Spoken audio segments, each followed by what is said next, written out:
This is your report from both sides of the pond. Get it? Ducks, beavers, both sides of the pond? Okay, fine. I'll stick to dad jokes. Joining us on the Oregon Manning Clinics hotline for another week, I want to welcome in Max Torres of Ducks Digest. Max, I'm fired to have you in once again, and thanks for being here today. Absolutely. No problem at all, Justin. Always fired up to talk some Duck football and some Duck recruiting with you. So the Ducks are in Texas this week playing Texas Tech, as we all know.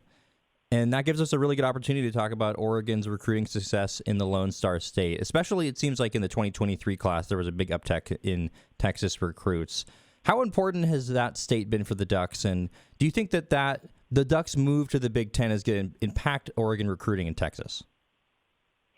Yeah, I mean, Texas is really as good as it gets, Justin. I think if you're following football recruiting on a national scale, it's really California, Texas, and Florida are the main ones that are always in that conversation.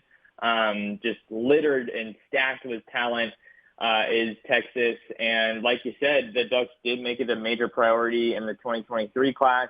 They got a quarterback in Austin Novosad, who was an Adidas All-American, out of Dripping Springs out there in Texas. You also got some pieces on defense, safety Tyler Turner, defensive lineman Ashton Porter, defensive lineman Terrence Green, who is just a massive human being.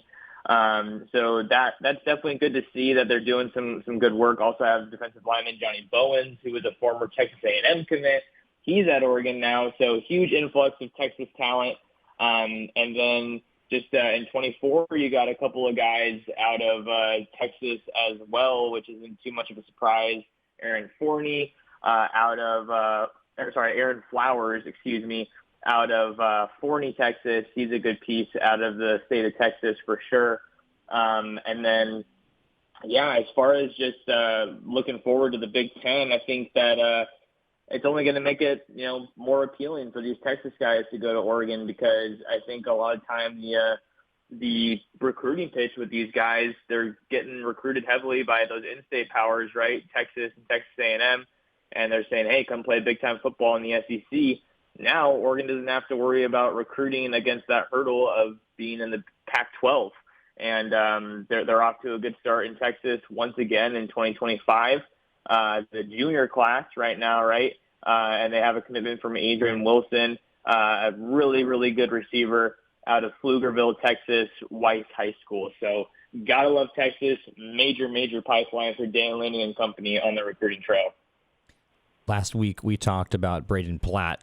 You made a prediction for him to commit to Oregon previously, and thanks to a slice of green cake, it's confirmed he's committing to the Ducks. You had a great eval of him on your website. Talk to me what kind of explosive athlete the Ducks are going to add to their linebacker core in 2024. Man, I really, really like Brayden Platt, if that wasn't obvious enough through some of the writing that I've done. But he's someone I'm super fired up about as far as Oregon's linebacker core. 6'2", 240 pounds, top player out of the state of Washington. That's huge for sure. But I think just he's such an explosive athlete, and he's really, really aggressive. I just love watching this guy play. His film is super impressive, just watching him explode through contact. He's a willing tackler. He's reliable. And I think with his athleticism, he's really going to be able to play sideline to sideline, which is a trend that you're seeing Dan Lanning prioritize in this 2024 class when he's recruiting his linebackers. Also, of course, have Kamar Matudi and Dylan Williams, who I got to see last week in a big win over Mission Viejo, a Southern California power. So I think that Brayden Platt fits their mold and what they want perfectly at linebacker. And it's crazy because he also played a lot of running back last year and carried the ball 87 times for 928 yards and more than 20 touchdowns. So he's got home run speed, Justin. He's a playmaker in every sense of the word, and he's the guy that they really turn to when the game's on the line. Is that something you see a lot with these recruits, that they're playing both sides of the ball, or is this a really a special player that's able to do that? That's a really good question. I mean, I think it's definitely something that's common at the high school level, right? You'll see receivers playing corner, corners playing receiver. but it's not super common. It is interesting, though, that Oregon has that for Brayden Platt, and then Kamar Matudi, who recently transferred to Los Alamitos, so he could enroll early at Oregon. He's a commit, right? He played some running back at Campbell Hall, his previous school, and he led his league in tackles and rushing yards. So I wouldn't say it's crazy common, but I think if anything, it just makes you more excited about these linebackers that the Ducks have coming in, just guys that know kind of both positions to a certain degree, more specifically linebacker, obviously, but guys that can just do both at such a high level only makes you more excited about their upside. Certainly the familiarity can't hurt if you're looking at the other side of the ball, but let's talk about a little bit more about the 2024 class. Seems like one of the last priorities for them in that class, for the Ducks I'm saying, is one of the best available pass rushers from Florida, Solomon Williams. He's going to be visiting Autzen when the Buffaloes come to Eugene in Week 4, it sounds like. And what would the Ducks be adding to the 2024 class that already has a lot of defensive talent? But what would they be adding with him, and what kind of chances do you think the Ducks have?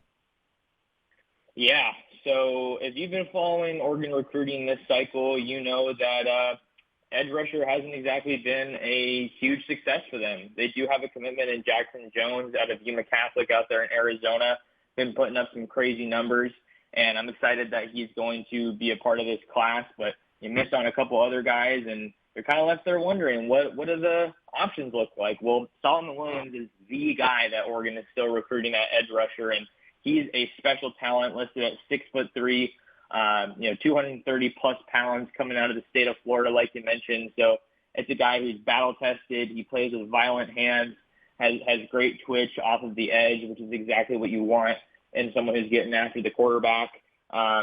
He's coming for that bus game, which is looking like it's going to be quite a matchup. Yep. Great one to open up Pac-12 play against Deion Sanders and Travis Hunter and company. And I think that Oregon has a better chance than some people might think. He's visited Oregon multiple times in the past, most recently in July, but it's not going to be an easy one for them to pull out of the state of Florida. UCF is another school that he's visited quite a bit. And then Alabama is going to be in the mix there as well, along with the likes of Ohio State, Clemson, Texas, and Texas A&M. Those schools round out his top 7, Justin. So I think Oregon might be in a sneaky good spot here with Solomon Williams, and I think he could be a major difference maker in this class for Dan Lanning and company. You've got to add those big pieces at the line of scrimmage, and I think if you can get him out for that Buffs game, which they are, have a good performance on defense, maybe Jordan Birch has himself a heck of a day, then I think that you could really be positioning yourself well to maybe pull this one off out of the Sunshine State. Max, you're going to see a couple 2024 recruits that continue to talk about that class face a big test in California this week. Michael Van Buren and cornerback Ife Obidegwu lead St. Francis Academy against the defending national champion St. Bosco. How excited do you see that one play out? Yeah, I am stoked for this game, Justin. You know, I'm really trying to get out and go to a lot of games this year, 2 a week if I can. But the reason I'm excited for this game is because, you know, Van Buren and Obidegwu, they're all the way out there in Maryland, out in Baltimore, and I would never usually get to see them unless they have a game like this. So I'm super excited to see how Van Buren's going to do. I've never seen him in person. I know he is a little bit on the smaller side for a quarterback, but this is going to be as good of a test as he's faced, I think, this year. St. John Bosco, along with the Panthers of St. Francis, they both play national schedules. St. Francis Academy is off to an 0-3 start, but they've just faced an absolute gauntlet, and it doesn't get any easier when they come out west to my neck of the woods this week. St. John Bosco has some of the best defensive backs that you're going to find. Marcellus Williams, a 2024 USC commit. Peyton Woodyard, a 2024 Alabama commit. So this defense is absolutely loaded. And if Van Buren can have himself a good showing against the Braves, I think it's only going to bode well for the rest of his senior season and just showing what kind of development he can make before he gets to Eugene for his college ball. Max, as always, we appreciate your recruiting and Oregon football insights. If you're looking for more of his content, you can find his work on SI.com's Duck Digest. Max, thanks once again for joining me this week. Yeah, you got it. Thanks for having me, Justin.